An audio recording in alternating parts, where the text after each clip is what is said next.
Hey, what's up, everybody? This is Charles, and welcome you guys to another episode of the Dreamerspro Show, where we cover everything from sports, hot topics, classic debates, entertainment, and where we give you guys a fresh perspective on things and how we see them. And in today's episode, the topic is, are the Clippers the only team that can stop the Brooklyn Nets? So that's the topic I want to get into in today's video. But before we get into that, I want you guys to please make sure you go ahead and hit the like button, hit the subscribe button, and hit the notification bell to be notified whenever we drop our content.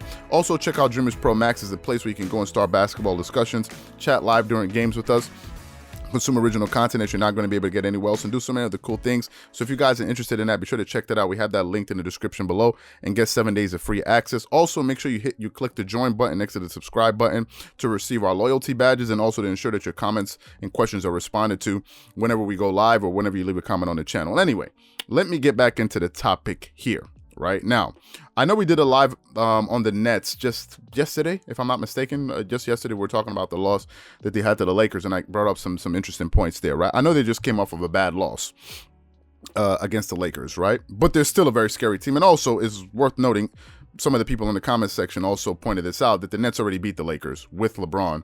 And I think they had James Harden and Kyrie Irving in that game. So, obviously, the Nets are still a very good team, right? They're still a very good team. That was just a disappointing loss to see that you had KD, and you had Kyrie, and then you go out there and lose that game. But they've already beaten the Lakers. To be fair to the Nets, they've already beaten the Lakers. They already beat the Clippers 2 times, right? So it's not like as if the Brooklyn Nets are some type of scrub team, or just like, oh, they're bad all of a sudden. No.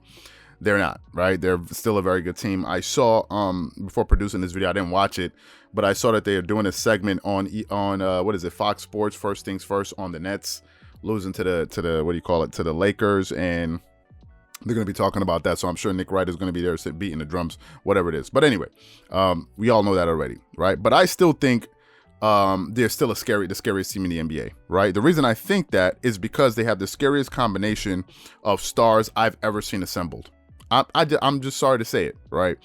Given the fact that they still look terrible defensively, they still have, at the end of the day, 3 players that are averaging roughly 75 points per game or above 75 points per game combined. James Harden is averaging 25. Kyrie's averaging above 25, I think like 27, 28. Then you have KD averaging like 29. There's no team in the NBA that can say, and stand up and say, okay, we have a trio that's putting up this type of productivity. And then if you look at their 2 stars, and Kyrie Irving, who I think is the best show in the NBA, and Kevin Durant, those guys are both basically having 50, 40, 90 seasons, right? Both of those guys, they're both shooting over 50% from the field, and they're both shooting over 40% from the free throw line, from the 3-point line, and they're both shooting around 90% from the free throw line, Kyrie and KD, right? So it's not like as if these guys, like, they still have those 2 guys, and then they have a guy averaging 11 assists per game in James Harden, who's the glue guy, I believe, on that team. And I think he's the guy that makes the whole Brooklyn Nets offense work, to be quite honest with you. I think he's the one you need, and then you can pick one of the other 2 guys. But if it's just Kyrie and KD, I think they're a different team. But if you have James Harden orchestrating and running the offense, that offense is not going to get stagnant, and they're pretty much going to be able to get a decent look every time down the court with James Harden starting and running the show, right? They didn't have that. When they have him, they're a different team, to be quite honest with you. It's just my opinion, right? So this is my opinion. I think he's the best point guard in the NBA. Although in the playoffs, usually the best point guard in the playoffs is LeBron James. That's just my opinion. Now, talking about closing, the Nets also probably have the best closer in the NBA in Kyrie Irving. Some people say it's KD. So okay, fine. They have 2 of the best closers in the NBA on the same team. Again, I don't know how many teams out there you can go out there and say that have that. So in a close game, these guys, it's all about who can make shots, right? Who can make shots, but also who can get stops. But it's also about who can make shots, right? And the Nets are real. The Nets are real. I saw them do it to my Clippers 2 times already this season. Saw them do it to them. Clippers played against them. Both teams were fully healthy, and And, they just did it to the Clippers. They did it to them at the end of the game. So they still have that, right? But I do believe there's a team out there in the West that can still push them more than any other team in the NBA, right? I still believe that. And in my opinion, I believe that team is the Clippers, because I believe the Clippers are the deepest team in the West. This is just not really just my opinion, but you can actually go and look at the rosters, and I can make a solid argument for that the Clippers are the deepest team in the Western Conference, right? That's just my opinion. Let's go through their roster. You have Paul George, you have Kawhi Leonard, you have Patrick Beverley, you have Marcus Morris Sr., you have Serge Ibaka. That's their starting five. Now you move to the bench unit. You have Rajon Rondo, you have Reggie Jackson, you have Luke Kennard, you have Terrence Mann, you have Nicholas Batum. You have, did I mention DeMarcus Cousins? You have DeMarcus Cousins, right? You have Ivica Zubac. It's a very deep team. You're talking about a team that's like 10 to 12 deep as far as guys that can get minutes at any given moment. Then they have, I think they're the only team in the NBA that has 9 guys that are shooting over 40% from the three. I think they're the only team in the NBA that can say that. At least 8, but I know they have 9 guys that are shooting above 40% from the three. That's where things begin to balance out, and this is where I'm beginning to make my point. The Clippers are the number 1 shooting team in the NBA. They're a three-point shooting team in the NBA, right? And the Clippers are shooting better from the three than the 2015-2016 Golden State Warriors, who had the best three-point shooters, or who have the best three-point shooters in the history of the NBA, with Klay Thompson and Stephen Curry. This team is shooting better than that team from the field, from the three overall, than that team was. Just put that into perspective for a second. This Clippers team is a better three-point shooting team than the Golden State Warriors of 2015-2016 Golden State Warriors.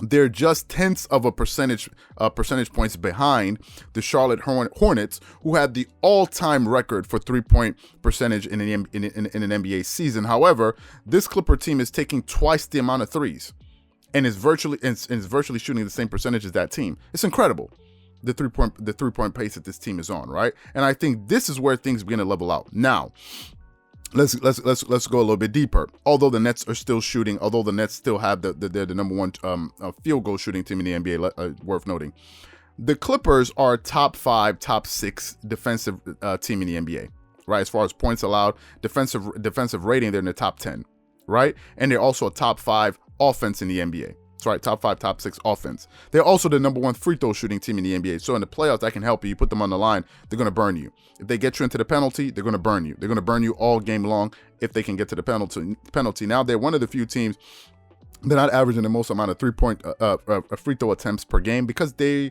shoot so well. So if you're shooting 50% from the field, again, I think yesterday they shot 57% from the three, it's going to be hard to get a lot of free throws, but you're going to be burying guys from the three-point line, right? And this is one of the things about the Clippers, right?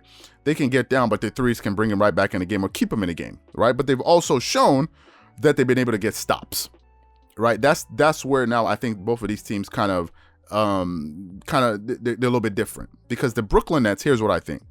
I think the Brooklyn Nets, if they can come out and smack you in the face and get a lead on you, keep scoring, it's pretty much going to be hard to keep up with that team at that type of scoring, given the fact that I just mentioned the type of stars that they have. But they also have Joe Harris, LaMarcus Aldridge, Blake Griffin, and so many other, Claxton, and so many other pieces, Brown. They have so many other pieces on that team, right? But once they get hot and they get going and they start getting into their mojo, James Harden starts facilitating and picking defenses apart. Excuse me, I just drank coffee, so you guys are wondering. It's going to be hard to keep up with that team. So you need to be able to score with that team. Now, if you get into a fourth quarter and you're in crunch time minutes, games are decided with 5 minutes and under, you also need to be able to get stops, right? So if you can get stops on them and score, but they can't get stops on you, you can easily build a deficit. You can easily build a nice margin on this team, right? So that's where I kind of think the Clippers have a chance, because the Clippers can get stops. The Nets haven't really shown that they can get stops as of yet. Right, we're about 50+ games into the season, and the Nets really haven't exhibited that ability. If they could, they could have done it against the Lakers, right? The Nets were scoring at a certain point, but they just couldn't get stops. And if you can't get stops and you're just scoring, but the other team keeps scoring, you're not going to beat that team. That's why defense is going to need to be quite important. Now, obviously, if the Clippers make it to the finals and they meet the Nets, I'm still going to give the Nets the edge. Why? Because of that three-headed monster I just said, right? You got to account for that. We can't close our eyes and hope that goes away. If those guys are healthy, they're going to be on the court. And with James Harden running the show, he's going to be able to get them and other guys easy shots. And remember, James Harden is going to put a lot of pressure on your defense and your bigs because of his ability to draw fouls. Now, if the Brooklyn Nets get up on the Clippers, what I expect is, I think the Clippers can get back in the game with their three-point shooting, but also with their ability to get stops. Here's the difference, though. If the Clippers can come out in first quarters and punch the Nets in the face and keep scoring, then I think the Clippers have a chance, especially if they're hitting their threes. That's the deciding factor between these two teams. I think the Clippers can score with the Brooklyn Nets, but they can also play defense. The Brooklyn Nets so far have shown that they can score, but they can't play defense whatsoever.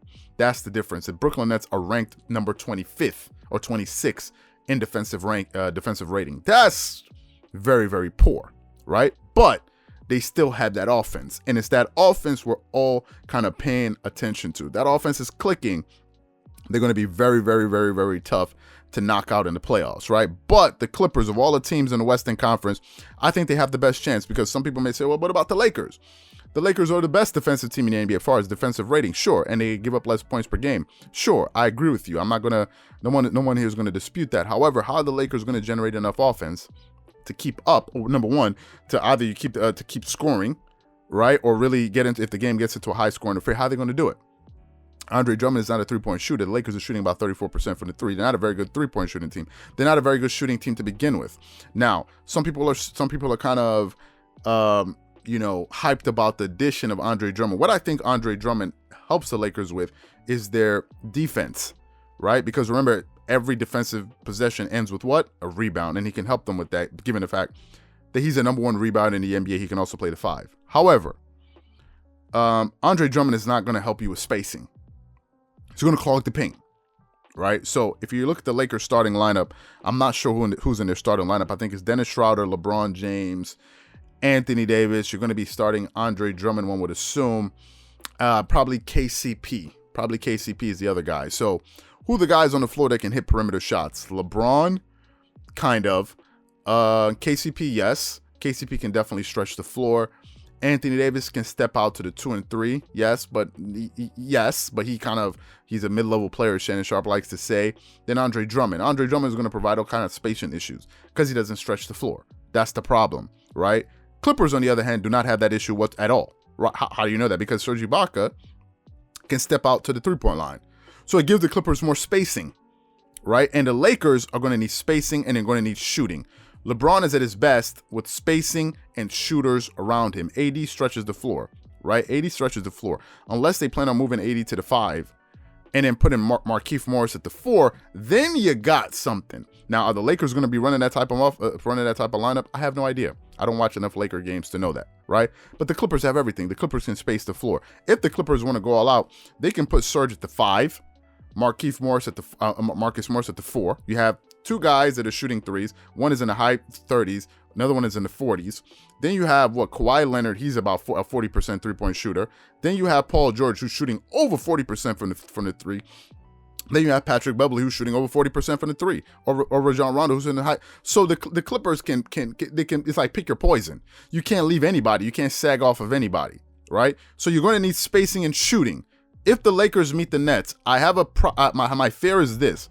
I believe, although they can get stops on the Nets, right? But again, you can play great team defense, but also the Nets, their perimeter players, they're going to put a lot of pressure on those Laker wings to defend them. Kyrie Irving, there's no single coverage for him.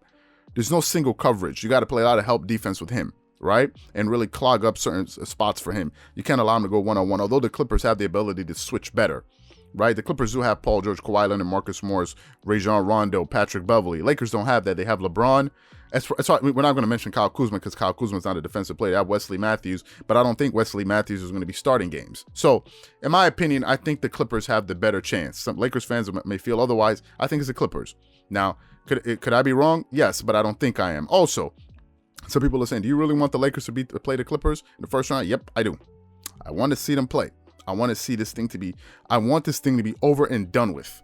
So if the Clippers make it to the finals, I don't want to hear nothing about, oh, they didn't play the Lakers. I want them to meet them in the first round and get it over with so we can finally settle this thing, right? And then we can see what's what. I'm going to pick the Clippers in 5 or 6 games. Some people may pick the Lakers. I think the Clippers will win in 5 or 6 games. Some people will say the Lakers will win. Some people say the Lakers will win in 4. We'll have to see. Anyway, what I want to know from you guys is, do you think that the Clippers are the only team that can stop the Nets, or do you think it's the Lakers or some other team? Whatever you guys think, please leave your thoughts and comments in the comment section below. Again, if you enjoyed the video, be sure to make sure you go ahead and hit the like button, hit the subscribe button, and hit the notification bell to be notified whenever we drop our content. Once again, this is Charles here from Dreamerspro. Wishing you guys an amazing day. Catch you guys on the next episode. Peace.